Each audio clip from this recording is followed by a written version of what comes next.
Monday morning po, balik pong muli sa daily routine sa paghatid sa mga estudyante. At eto po si Mrs. at si Bunso, nagpe-prepare na po ulit, papasok. Ayan po si ate, kasamang nagpe-prepare po ng gamit ni Bunso. Kasabay na pala po namin si ate sa pag-alis kasi pagkahatid po namin kay Bunso, diretso na po kami naman sa paghatid kay ate. Vitamins and milk time ni Bunso bago umalis ng bahay papuntang eskwelahan.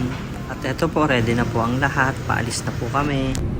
Time check, 6:40 AM. Maghahatid na po kami sa kanila. Una po namin ihahatid ay si Bunso. Maya maya po, bababa na po siya.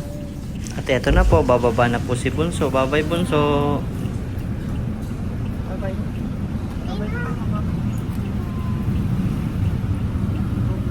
Fast forward na po at eto po, nang nakarating na po kami sa school ni ate.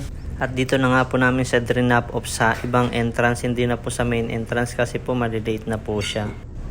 Ganito na po talaga siguro ang routine ng mga sasakyan dito.